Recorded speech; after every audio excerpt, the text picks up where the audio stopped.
Have you ever had one of those days where technically nothing is terribly wrong, but you still feel completely off?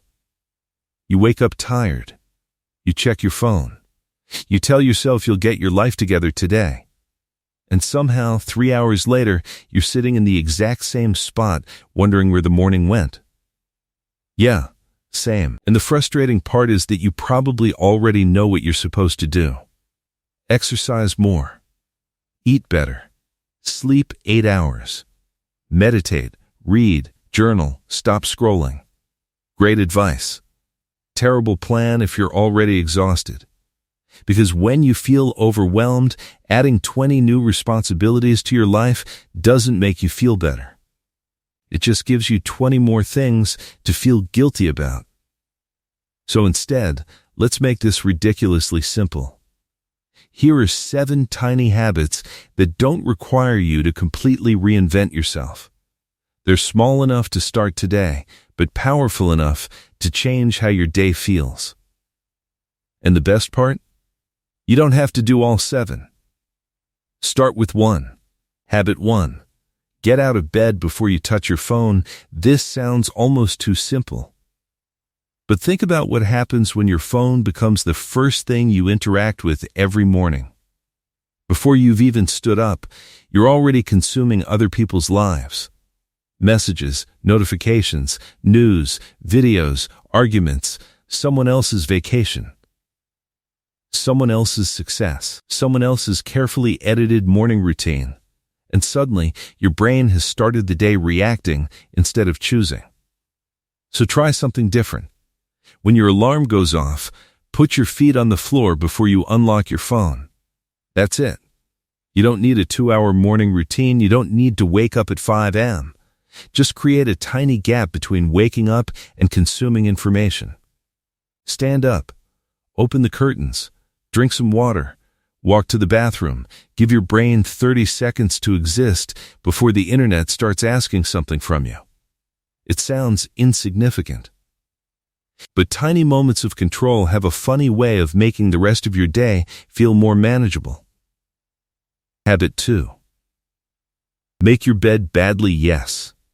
Make your bed. No, I'm not about to tell you that making your bed will magically fix your entire life. It won't. But finishing one small task early gives you something incredibly useful. A completed loop. You started something. You finished it. Your brain gets a tiny signal that says, okay, we can do things. And here's the important part. Do it badly. Don't spend 5 minutes arranging pillows like you're preparing the room for a hotel photo shoot. Pull the blanket up. Straighten it. Done. The goal isn't a perfect bed. The goal is practicing completion. Because when your life feels messy, your brain tends to focus on everything that isn't finished. The email you haven't answered, the workout you haven't done, the project you haven't started, the laundry sitting in the corner. Making your bed doesn't solve those problems, but it gives you one tiny thing that is finished. Sometimes that's enough to create momentum. Habit 3. Take a 10-minute walk. Without your phone, not a workout. Not a step count challenge. Not some intense fitness routine. Just walk. For 10 minutes. And leave the phone in your pocket, or better yet, leave it at home if you're comfortable doing that. Because most of us don't have a lack of information problem. We have an information overload problem. Your brain rarely gets a quiet moment anymore. You're listening to something while you're walking, watching something while you're eating, checking something while you're waiting. Even boredom has become something we're supposed to eliminate. So give yourself 10 minutes where nothing needs your attention. Look around. Notice the weather. Notice the buildings. Notice how fast you're walking. Let random thoughts show up without immediately replacing them with another video. You might discover something uncomfortable. Your brain is actually pretty loud when you stop drowning it out. But that's also the point. You don't need to solve every thought. You just need to let your mind breathe. 10 minutes. That's manageable. Habit 4. Do the 2-minute version. This one is for the days when motivation disappears. Because motivation will disappear.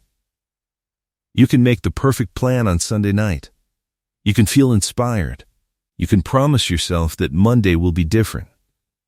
And then Monday arrives. And suddenly brushing your teeth feels like an achievement. That's when you use the 2-minute version. Don't feel like exercising? Do 2 minutes. Don't feel like reading? Read 1 page. Don't want to clean? Clean 1 surface. Don't want to work on the project? Open the document and work for 2 minutes. The goal isn't to finish. The goal is to remove the friction of starting. Because starting is often the hardest part. Once you're moving, continuing becomes much easier. And sometimes you'll stop after 2 minutes. That's okay. You still kept the promise. Other times 2 minutes becomes 10. 10 becomes 30. And suddenly, you're doing the thing you were convinced you couldn't start. The trick is to stop demanding that every habit begin with your best version of yourself. Your tired version counts too. Habit 5. Write down 1 thing you need to do tomorrow before you go to sleep. Write down 1 thing. Not 10. Not 27. 1. The most important thing you want to move forward tomorrow. Why? Because unfinished tasks have a habit of following you into bed. Your brain keeps replaying them because it's afraid you'll forget. So give your brain somewhere to put them. Write, tomorrow I will finish the first page. Or tomorrow I will call the dentist. Or tomorrow I will go for a walk. 1 clear action. Not a vague goal like be productive. Your brain can't execute be productive. It can execute send the email. And there's something surprisingly calming about ending the day knowing exactly where you're going to begin tomorrow. You're not solving tomorrow tonight. You're just giving tomorrow a starting point. Habit 6. Put 1 thing back where it belongs. This habit sounds almost laughably small. That's why it works. Every time you finish using something, put it back. Your keys, your headphones, your coffee mug, your clothes, 1 thing. Because clutter has a strange psychological effect. You might not consciously notice every object sitting around you. But your brain does. And when everything is slightly out of place, your environment quietly communicates, there are things you still need to deal with. You don't need to become a minimalist. You don't need to spend your Saturday reorganizing your entire apartment. Just practice returning 1 thing, then another. Eventually, you're not cleaning. You're maintaining, and maintenance is much easier than rescue. Think about it.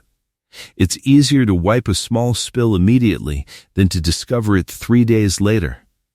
It's easier to put your shoes away than to search for them tomorrow morning. Tiny acts of maintenance prevent small problems from becoming annoying problems. And that principle applies to more than your room. Habit 7. Ask yourself 1 question at night. This might be the most important habit on the list. Before you go to sleep, ask yourself, what made today a little better? Not, what did I accomplish?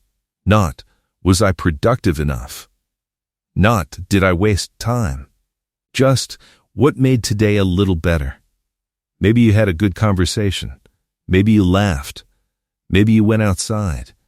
Maybe you finally finished something you've been avoiding. Maybe someone was kind to you. Maybe you made yourself breakfast instead of skipping it. Maybe nothing special happened. Maybe the answer is simply, I got through it. That counts too. Because if you constantly measure your days by productivity, you're going to overlook a huge part of being alive. Not every day needs to be impressive. Some days are just maintenance days. Some days are recovery days. Some days you're building. Some days you're resting. And none of that makes you a failure. The question simply trains your attention to notice that your day wasn't entirely bad. And what you repeatedly pay attention to starts to feel bigger. So here's the real point. You probably noticed something about these 7 habits. None of them are particularly exciting. There's no secret morning routine, no complicated productivity system, no expensive app, no 17-step transformation. Just small actions. Get out of bed before checking your phone. Make the bed. Walk for 10 minutes. Use the 2-minute version. Write down tomorrow's first task. Put one thing back. Notice one thing that made today better. And that's intentional. Because the goal isn't to create a life where you're constantly optimizing yourself. The goal is to create a life that feels a little easier to live. And that's an important difference. You don't need to become a completely different person. You need to make the next good decision slightly easier. That's it. If you're overwhelmed right now, don't try all 7. Pick one. Make it so small that your brain has almost nothing to argue with. Do it tomorrow. Then do it again. And when that becomes automatic, add another. Because real change usually doesn't look dramatic while it's happening. It looks boring. It looks like putting your phone down, taking a short walk, making your bed, writing one sentence, putting one thing away, going to sleep a little earlier. And then, one day, you look around and realize that your life feels different. Not because you transformed overnight, but because you stopped waiting for a perfect version of yourself to begin. So start small. Make it easy. Do it again. And remember this, you don't need to become a better person overnight. You just need to become someone who keeps making small promises and keeps them. That's how tiny habits become a different life.